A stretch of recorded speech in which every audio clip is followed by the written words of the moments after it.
Em uma manhã de março de 1977, um grupo de cientistas a bordo do RV Knorr, do Instituto Woods Hole, Estados Unidos, não tinha a mínima ideia do que iria se descortinar aos seus olhos. Munidos de um submersível, um sistema de câmeras submarinas e aparatos mecânicos para a coleta de amostras no fundo marinho, mergulhavam nas profundezas da dorsal das Galápagos, Oceano Pacífico. De repente, um oásis de vida explodiu nas lentes das câmeras, desnudando um mundo inimaginável de criaturas cegas, colonizando as bordas de estruturas vulcânicas extremamente quentes que exalam gases venenosos para as formas de vida comuns. Até esse momento, pouco se sabia das criaturas que viviam nas profundezas dos oceanos e, por incrível que pareça, as nações mais ricas do planeta haviam empreendido até então grandes esforços nas décadas pós-guerra no desenvolvimento de armas de destruição em massa ou em tecnologias para explorar o espaço extraterrestre.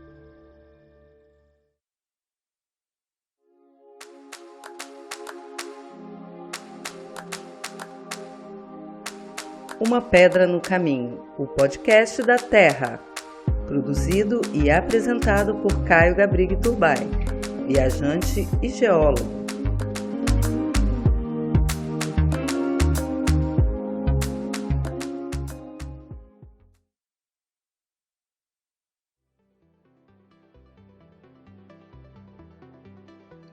A existência de grandes cadeias montanhosas nos oceanos, conhecidas como dorsais, já era aventada por cientistas desde o século XIX.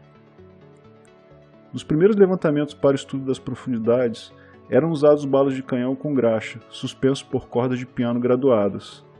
Ao tocar o fundo marinho, a graxa fazia com que os sedimentos de fundo ficassem agarrados, e aí os estudiosos conseguiam ter, além da profundidade, o tipo de material presente. Esses primeiros levantamentos renderam o primeiro mapa do Atlântico Norte, e a indicação da existência de uma cordilheira no meio do oceano. No século XX, o aperfeiçoamento de tecnologias com intuito originalmente militares, como o sonar e o magnetômetro, permitiram a visão mais acurada do fundo dos oceanos.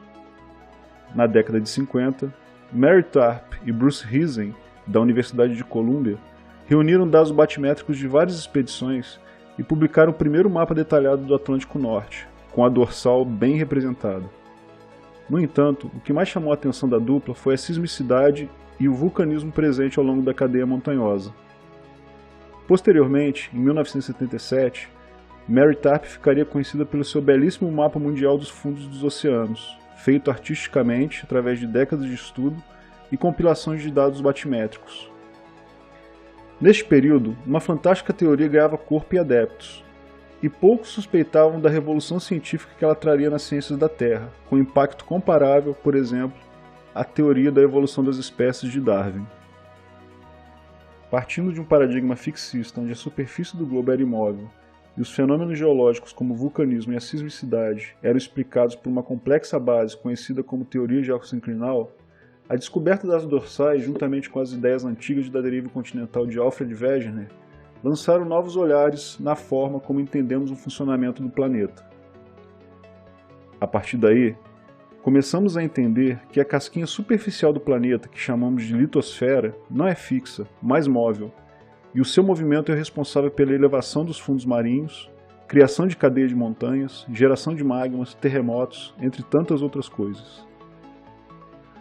Essa nova descoberta ficou conhecida como tectônica de placas, e hoje explica todos os fenômenos geológicos existentes no planeta com absoluta coerência e embasa outras áreas da ciência, como a biogeografia, a ecologia, a filogenética e até a evolução das espécies. Nos domínios oceânicos, a tectônica mostrou que as dorsais cospem lava do interior da Terra e que essa lava é responsável pela formação dos fundos dos oceanos e pela separação dos continentes. O processo se inicia com o fraturamento do continente a partir de fluxos de calor vindos do manto terrestre. Daí, instala-se uma fenda, conhecida como rift.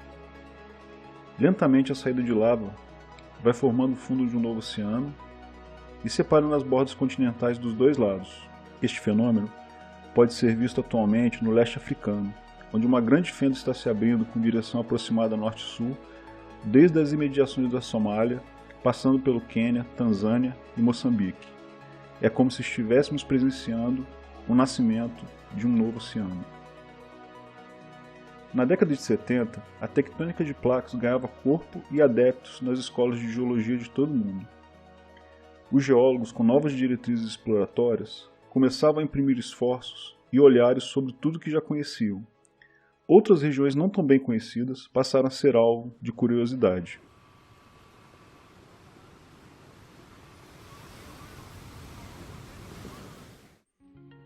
As primeiras imagens nas Galápagos mostraram ecossistemas riquíssimos, semi-isolados da superfície e sem nenhuma dependência da luz solar como fonte de energia. O que os cientistas viram em primeira mão foram chaminés hidrotermais, as fumarolas, expelindo fluidos a temperaturas que variavam entre 60 e 350 graus Celsius, repletas de metano, enxofre na forma de sulfetos e metais como ferro e manganês. Próximo a essas chaminés, tubos de vermes avermelhados, caranguejos cegos, além de uma infinidade de micro-organismos que se alimentavam dos venenos exalados, mantinham entre si uma interdependência sensível. Investigações posteriores, na década de 70 e 80, mostraram comunidades semelhantes às das fumarolas das Galápagos, presentes nas bordas das dorsais do Atlântico, mas com camarões ao invés de caranguejos. As fumarolas hidrotermais possuem íntima associação com o vulcanismo das dorsais. A água do mar naquelas profundidades frias, com temperaturas na ordem de 1 a 2 graus Celsius, penetra por uma intrincada rede de fraturas existente na crosta oceânica, indo cada vez mais fundo. No seu caminho, ela vai deteriorando a rocha do fundo oceânico, promovendo uma série de reações químicas e capturando metais e outros elementos químicos como potássio, cálcio, estrôncio, bário. Ao ser enriquecida pelo magma em profundidade, a água se transforma lentamente em vapor e pega o caminho contrário em direção à superfície. Ali, ao entrar em contato com a água fria, os vapores se condensam e precipitam os metais e outros elementos químicos, formando a estrutura da fumarola e alimentando a cadeia ecológica existente, desde bactérias e outros organismos, como camarões, vermes e peixes. As descobertas de micro-organismos resistentes àquelas condições ambientais extremas lançou novos olhares para o céu e para a procura de vida fora da Terra. Microbiólogos e geólogos passaram a estudar novos ecossistemas extremos em todo o mundo, como as crateras vulcânicas, lagos glaciais e rios ácidos. Em todas elas, a confirmação de que certos organismos, hoje conhecidos como extremófilos, podem sobreviver a condições incomuns e inóspitas.